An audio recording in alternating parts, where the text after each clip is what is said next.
I'm just being cautious by not going too high with the half or the 0, because if not, then you're gonna have to start all over again. And we do not want to start all over again. I just want to match that up. Almost cut my fingers off there. I saw that. I'm gonna work kind of like in reverse. I'm gonna start with the top of his head and his hair on the top. I'm gonna do a scissor cut, basically finger length. So I'm gonna start with the crown of his head, and I'm gonna part a section, and then I'm gonna just comb it straight up, and kind of like, since it's finger length, I want my fingers to be pretty close to his head or his scalp, and that's gonna be my starting guideline. Then I'm gonna work my way to the front. Now I'm gonna take another guide, and then I'm gonna match that one up with the one I started with. So on and so forth.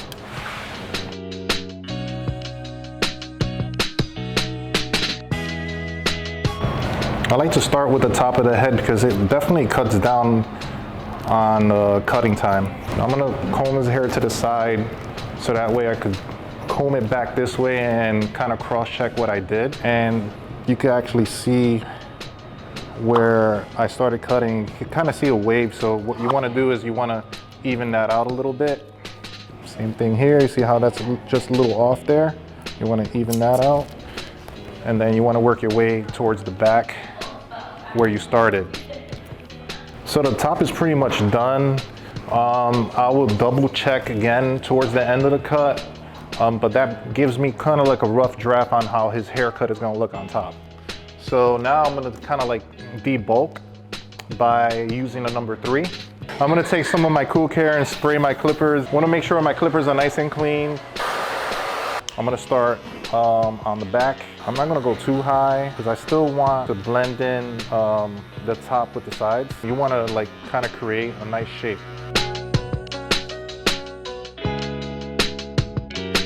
So you're going to spin them around, go around, follow the guideline. All right, I'm going to take my blending comb, and I'm going to start blending the number 3 into the sides.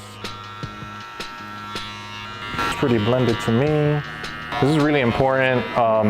You don't want to go too in, and you don't want to put the comb too flat on his head. You want to kind of like angle the comb out and start cutting little by little, and then comb it down and make sure that you're not cutting too much, because if you cut too much, then you're gonna like mess this haircut up. So you want to cut a little at a time until the hair is blended. Yeah, you don't want to push too much, because then you would take too much hair off from the top to the sides.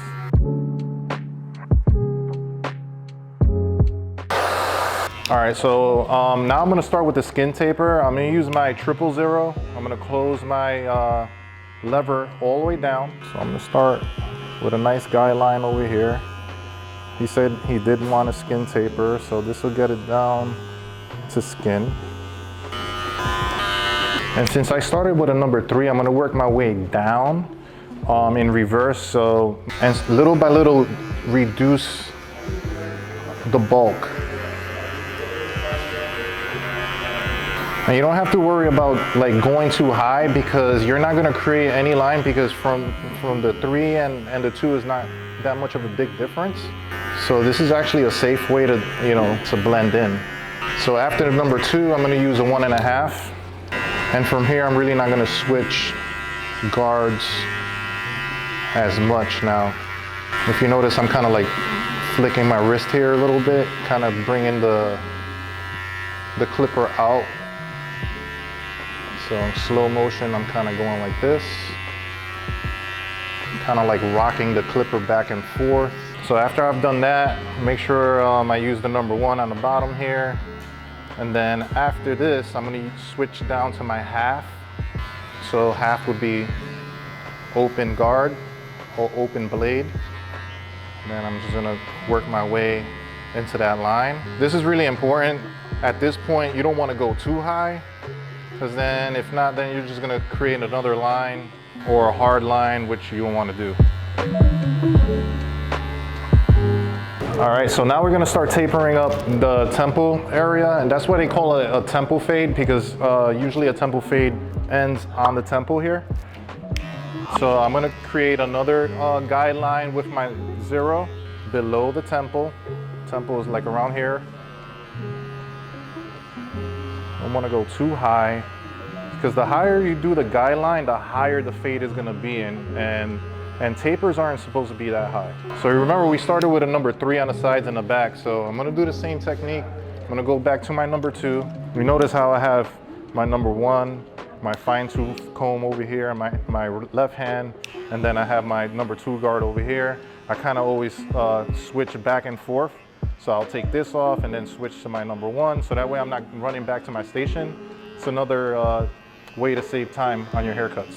And like I said, you don't have to worry about going up too high, because you already did a number 3 on the sides. I'm gonna take my open blade, start blending that down. I'm gonna go down to a 1/4, then to a 0. And if you notice, I'm using the corner of the blade to blend in. So I'm gonna put my 1 guard back on there, open. Go back in there, kind of like do that rock the baby technique. You notice how I'm kind of going out that way. All right, let's make sure both sides are even here. It's looking pretty good so far. Definitely got to be careful using the fine tooth end, because you don't want to go too up or too high, or you don't want to go too in. I'm going to take my trimmers and start edging him up on the back. We're going to keep the bottom natural. I'm gonna create a nice little line here. We don't wanna go too in. This. All right, so I'm gonna start off with a number 2 on the beard. So I started off with bringing down the beard with the number 2. I'm gonna take the open one and bring down the mustache. And I'm doing this only because the number 2 guard is not gonna fit in between his nose and his upper lip. On this way, straight down. I want to go straight across. I just want to match both corners first before I do that. And as I'm doing this, I'm using the mirror in front of me just to cross check, make sure the lines are nice and straight.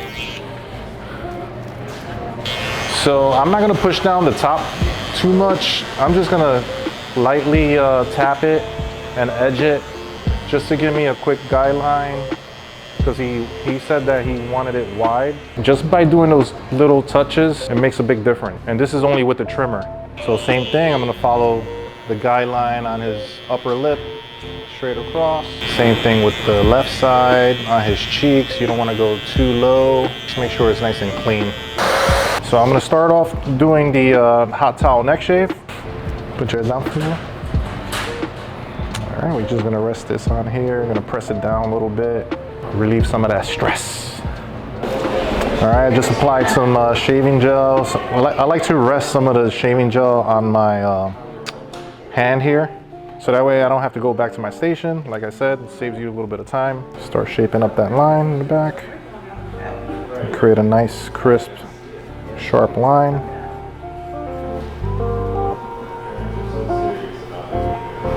I'm gonna apply some shaving gel on his neck and some shaving gel on his cheeks.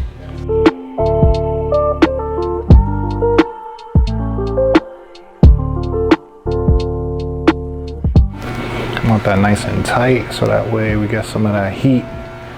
The heat softens up the hair, so it makes it a lot easier for you to shave his face. Just be careful with his Adam's apple. He wants to keep that. Don't worry, bro, I'm not down with the mafia or anything. Like I said, you don't want to go too low. Like I said before, it looks good as is. All we're doing is just shaving his cheek. And just by doing that alone, it's just gonna bring his, make his beard pop. So where you get your nice sharp edge there.